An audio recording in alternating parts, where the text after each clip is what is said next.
Here, can you see my screen? Yeah, we can see it, sir. Let me, sorry. Let me just interrupt and restart because I had just one problem. Good, let me go here. I think I have to go keynote, okay. Reproduce, good enough. Can you see now? Yeah, we can see it, sir. Good.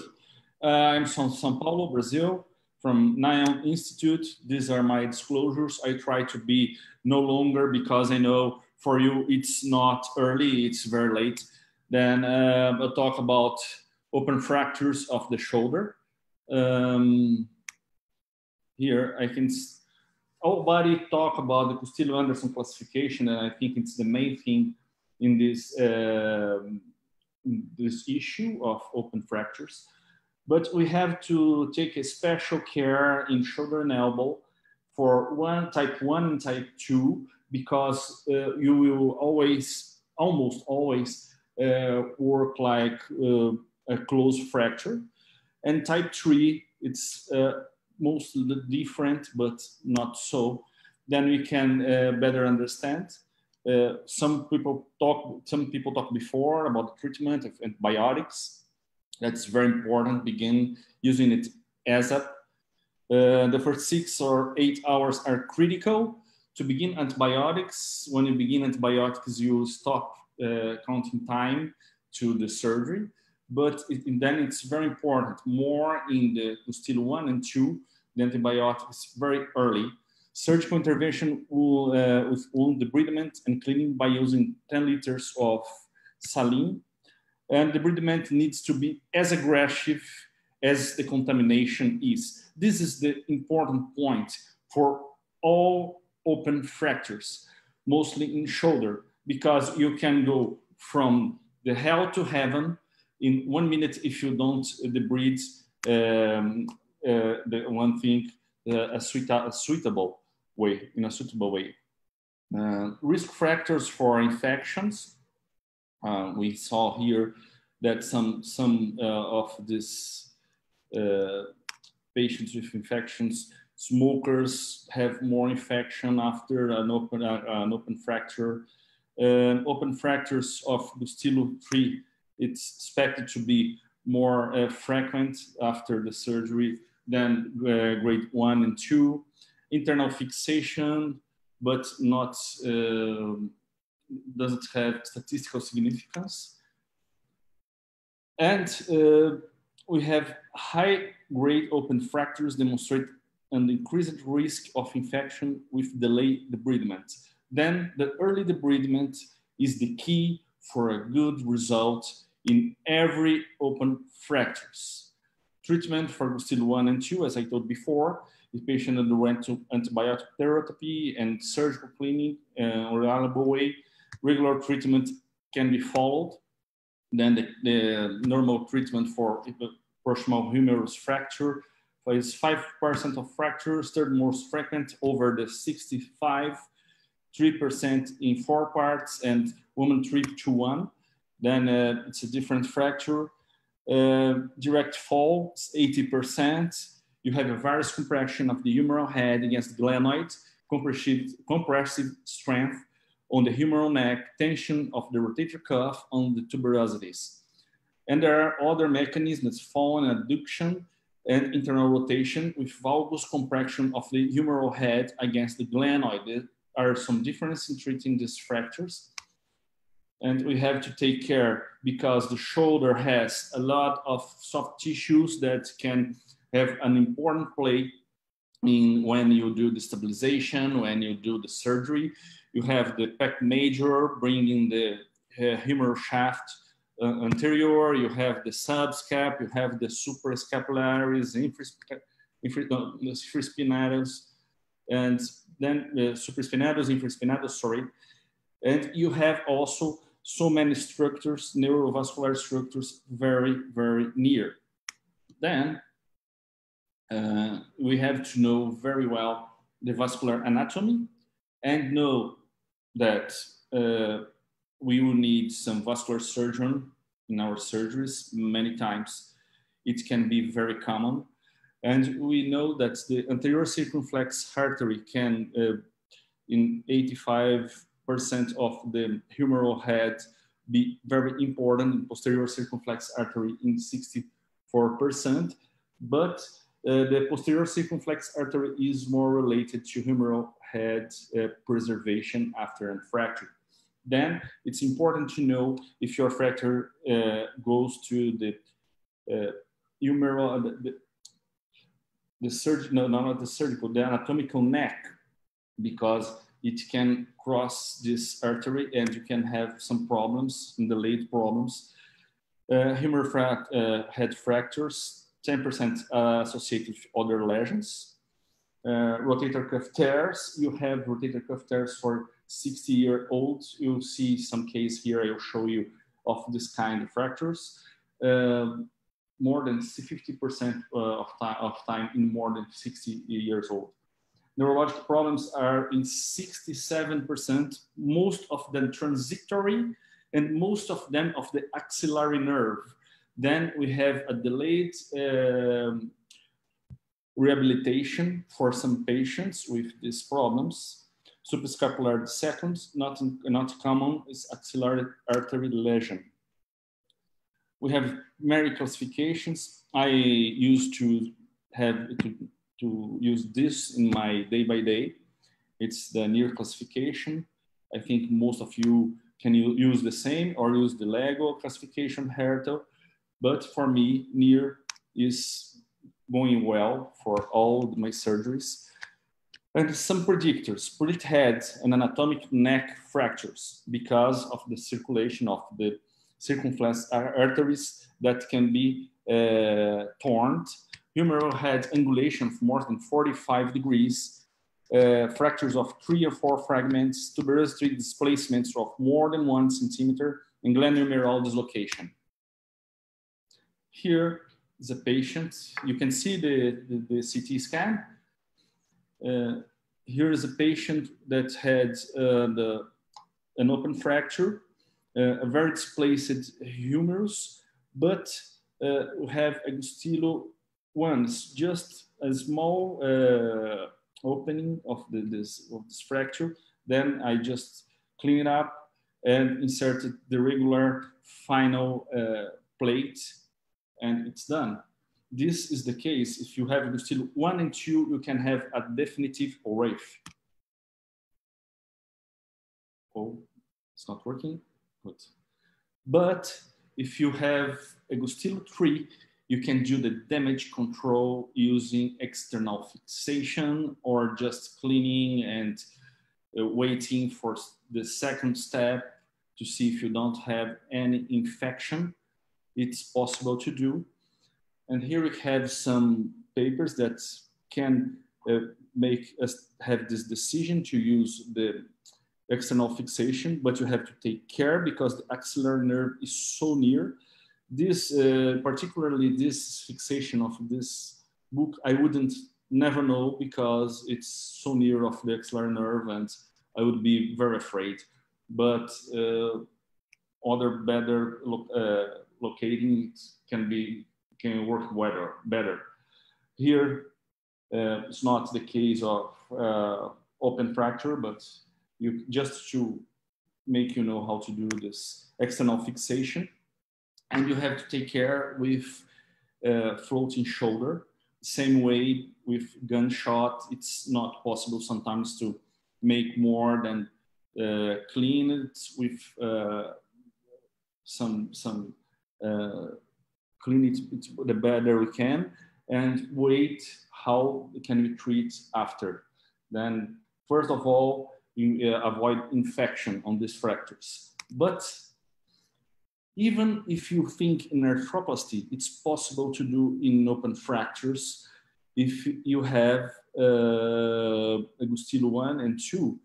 There is a paper very interesting with no difference of ORIF and arthroplasty. And when you saw this, we start doing these surgeries for this kind of patients that had age of more than 70. These are indications for reverse. Then I love to do reverse more than ME or total. And even in youngsters, I am doing this now. And here is head split fractures that can be useful to do prosthesis. If you have Lucille 1 and 2, you don't wait. You can do in the first surgery. The first surgery, you can do this. This is an ME arthroplasty. I don't do this anymore. Now I'm going to do just this kind of surgeries that are reverse. This is a 65-year-old male with still one fracture with a split head fracture. Here. Prof. Carlos, I'm so sorry. The slides are stuck on treatment damage control Gastello 3. The slides are not running. Not running? Yeah. We are still in treatment of displaced two-part fractures. This is now damage control floating shoulder? Yeah. Damage control Gastello 3. Yes, now... With the external fixator, with the X-fax on the displaced two-part fracture humerus, proximal humerus. Let me see. Are you seeing now the reverse shoulder arthroplasty setting? Is it? No. No? Then I'm we see the X-fax in the displaced two-part fracture. Okay, I will just doesn't share my screen and I'll return. Let me just see here. 4 parts here. Sorry for this inconvenience. No problem. No problem at all. Happens again, please make me know. Okay. Let me just, I will share my screen because I think it can be better. Can you see now? Not yet. Floating shoulder. Are you seeing? Not yet. For me, it's like it's sharing. Let me see again. Let's place it 2 parts. Can you see floating shoulder? Not yet, sir. Oh, God. Let me try again. Interrupt. Start over again. Keynote. Sorry, these technological things happen all the time. No problem at all. Can you see? Floating shoulder? Not yet.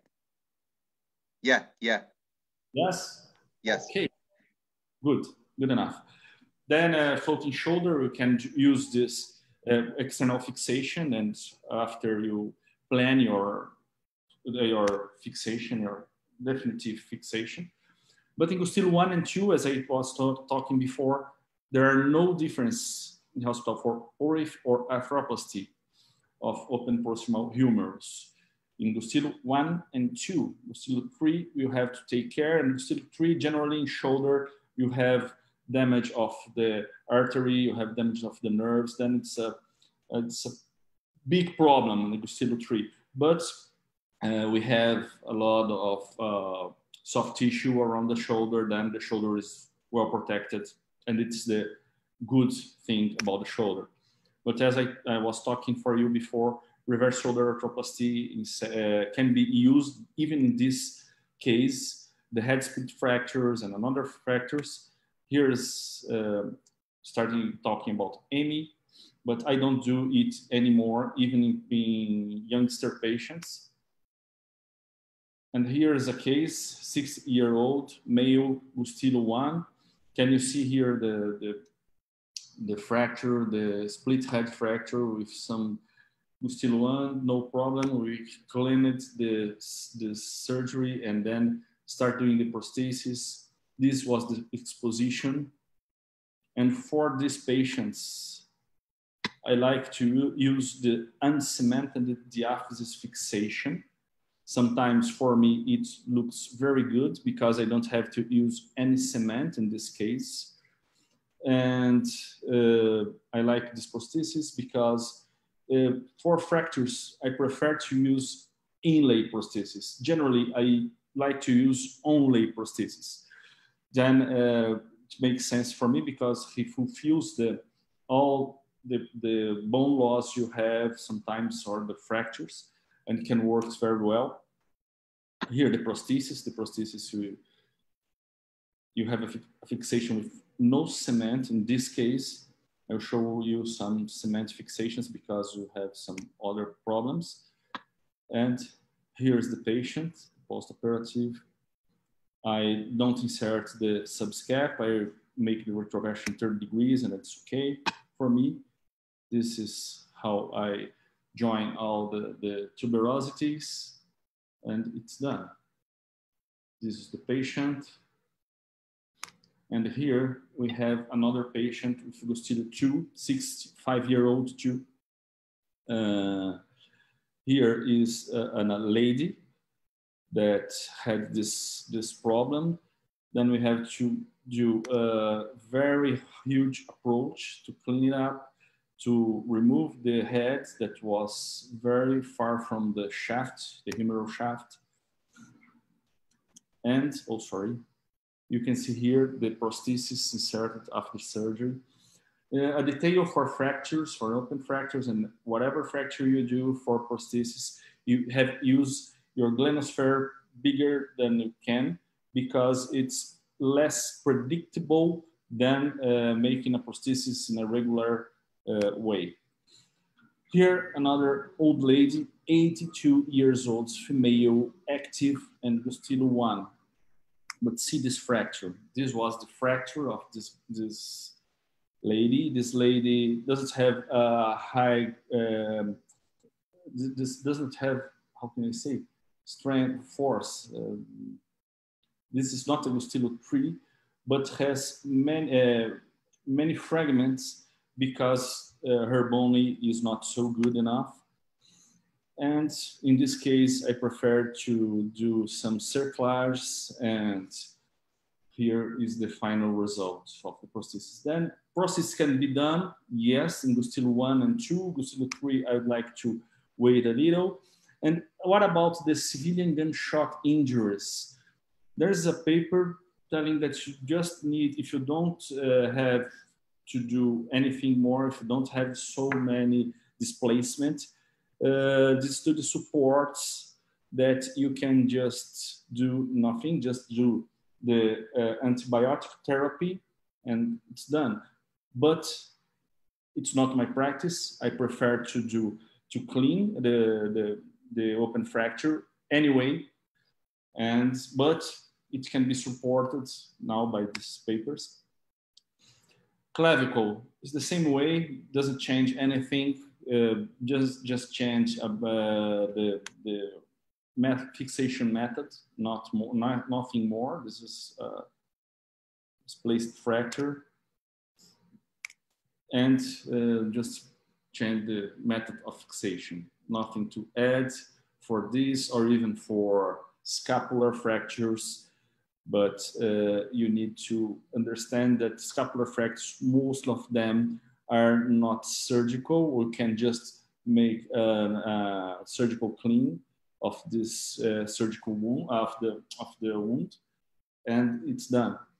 But some cases, when it goes to the articulation, it's better to fix this kind of fractures. I'd like to thank you very much for invitation, and now I'm open for any questions you have. I hope I have fulfilled your expectations. Thank you so much. Thank you so much, Dr. Garcia, for this very interesting talk. Thank you so much, and for being with us tonight. Thank you so much. Okay. Dr. Rami Zahar from Munich, Germany, is the moderator with Dr. Garcia. Dr. Rami, you are with us? Hello, my dear doctor. It was a very interesting presentation from your side. I really enjoyed it. I have a couple of questions. I can understand you with the comminuted fractures of the head of the humerus. It's most probably better to do an arthroplasty. But do you do the arthroplasty in 6 hours in open fractures, or you just wait and you plan it you make a planning for the reconstructive surgery with the arthroplasty? It's a very good question because in Gustilo 1 and 2, I generally do before 6 hours. If you have before, if you've done before 6 hours, it can be done. But if you have more than 6 hours, I think you can take more care. If you don't have antibiotics before, and if you have the Gustilo 3, I don't recommend to do this kind of surgery.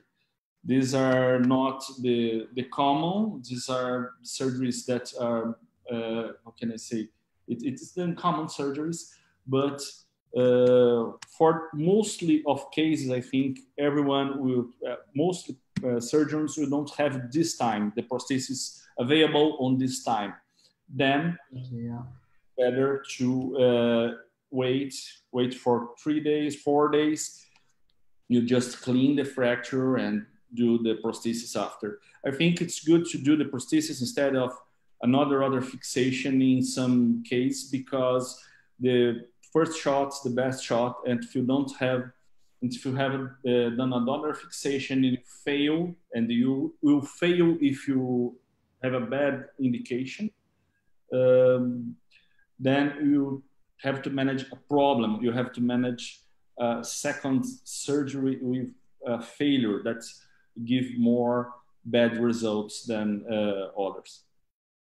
Exactly, I do agree, because some of these cases come on the weekends, and I don't think that most of the hospitals have on the shelf the custom prosthesis or a long shaft prosthesis, especially for the reverse shoulder prosthesis. Absolutely, I think we have this problems. The one patient was she came very early with 2 hours of the accident. Then we could do this very quickly, but it's not the common thing. It's not the common way. Another thing is that we can stop counting the time when you do the antibiotics. There are some papers that support that. You can stop counting time using antibiotics in case of Gustilo 1 and 2 for some fractures, some specific fractures. Then we can do that. We did one of these patients this, and we did the surgery in 8 hours, not in 6. But I know this consideration is very important, because I think not all places you can have this velocity. Here I work in the City Lebanese Hospital that's very quick, and Moria that are very quick, but it's not the regular for every surgeon. Exactly. And about Gustilo 1, you give a single shot of antibiotics, or you give for a couple of days? I give a single shot. If you wait more 6 hours, you give more shots, 1 shot each 6 hours. But those are the initial shot is twice the current dosage of the antibiotics. So in the range of 6 hours after the injury, you will be satisfied with with 1 single shot of antibiotics. I think that will be sufficient, especially in grade 1, right? Yes, first 6 hours is very okay. For me, it's very okay. And you do a priming debridement or something, even though that you're not planning the surgery on the same time, or you just leave it and satisfied with a single shot of antibiotics? I do debridement all time, even in the first surgery. I debride as is possible. The most aggressive the fracture is, the most aggressive your debridement needs to be. The most aggressive the exposure, the open of the fracture, or the Gustilo type of the fracture is, the most aggressive is your debridement. Yeah. This is how I work. I had no problems generally, but I had one infection after, but not with prosthesis. But we have to take care. These patients need to see a lot of times, and it's not easy to manage. Yes, of course. It's always a dilemma. And about the 82 years old lady, you preferred not to cement the prosthesis, right?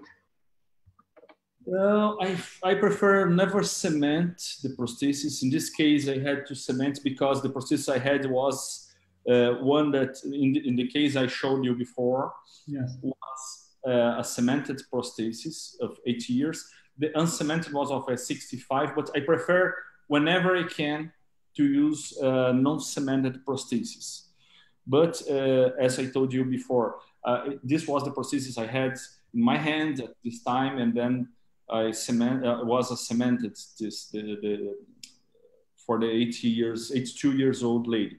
The other prosthesis for the 65 years old guy was uncemented, and I prefer uncemented anyway. And you prefer in the younger age, about 55 or 60, not the anatomical or the inverse shoulder prosthesis? I think it's a good question because it doesn't have a good answer. Because it's always a big discussion because we have always that discussion. At 55 years old, they have very comminuted humeral head, and we say we do an anatomical or an inverse. And some authors say you cannot stabilize the rotator cuff muscles on the anatomical prosthesis. Just like to know your opinion about it. Let me just tell you, because I think if the rotator cuff is okay, if you see the rotator cuff okay, 50 years old, you can do AMI, or I don't like AMIs in truth, I like total, but I prefer totals that I can reverse after times, like the Zimmer one is one, the Arrow prosthesis is other that you can do the total, then you can just change some small pieces and make a reverse prosthesis. But there are some papers, and I have a patient with the youngster patient I have with reverse, I inserted him with 36 years. He has 36 years, a very young guy with a very bad complication, and is doing well. I don't know if in the future we'll see the reverse and tell, why didn't you do it before for the patient?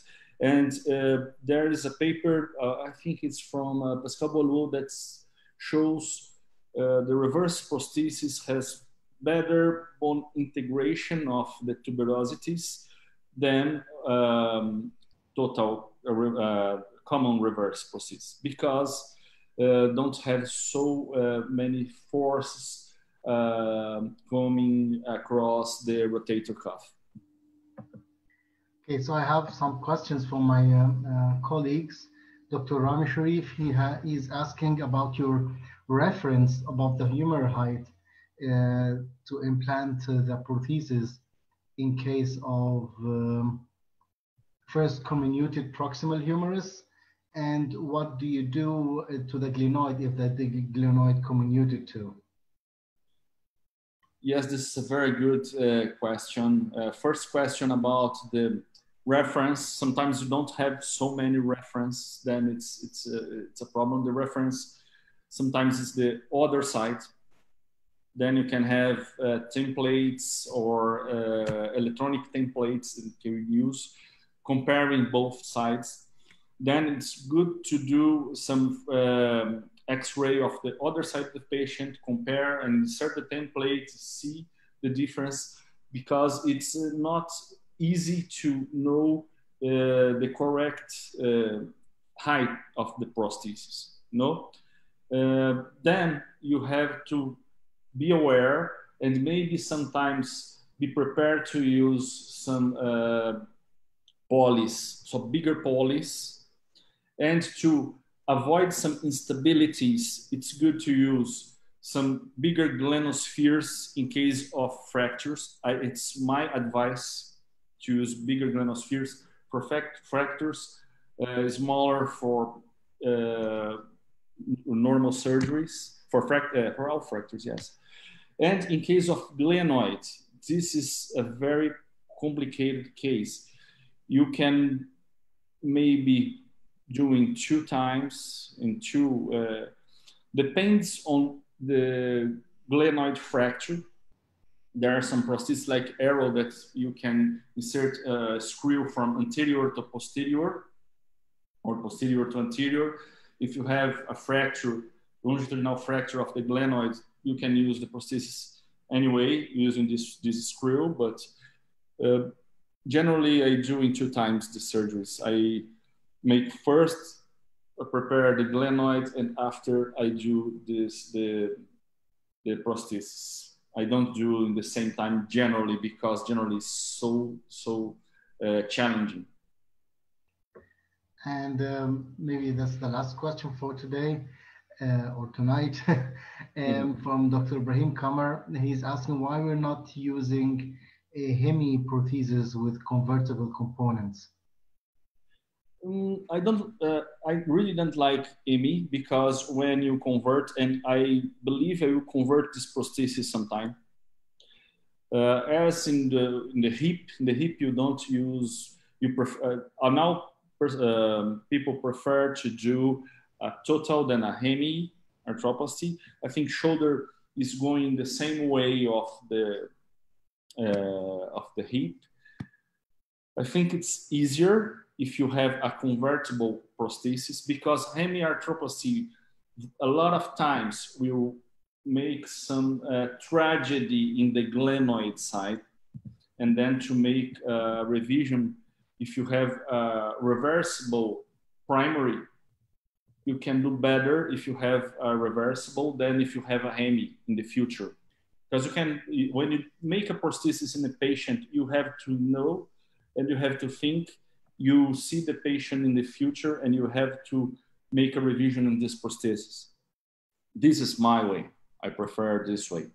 But it's not wrong to do a hemi. I have done a lot of hemiarthroplasties, and I had a lot of osteoarthritis of the glenoid because of the hemiarthroplasties with bone loss. And it's not a good thing to manage in the future. What do you think about it? And another question, do you like to use the external fixator as preliminary fixation, or sometimes you use it as a definitive fixation? It's a good question. Depends on the patient, how the patient is feeling, how you could achieve the how can I say that, you could achieve the good fixation, you could reconstruct the articulation. Then if the answer is yes, you can do as a final fixation, a final synthesis. But if your answer is not, then you can change. But there's no problem in keep it. I don't mind if I do and I feel it's okay. I keep the external fixation, no problem at all. There's other 2 questions that I think you answered them in between. Why uncemented? I think because of infection rate, and for revisions, it's easier to do it with the cementless. Yes, it is. For me, I prefer all time to do uncemented. Yes. I don't know what you prefer, but for me, uncemented is the best way to go. Unfortunately, we don't have so many cemented prostheses that goes to diaphysis. Okay, this prosthesis I showed before was Lima prosthesis that is uncemented with diaphysis fixation. That's very good. That works very well. But not all times we will have prostheses that have this cementation. For fractures, generally prostheses are, we use prostheses of metaphysis fixation, and are not so good for fractures uncemented sometimes. Yes, of course. Thank you very much, sir, for the interesting presentation. Thank you for your time. Thank you so much, Dr. Garcia, for being with us tonight. It was a pleasure, sir. It was my pleasure.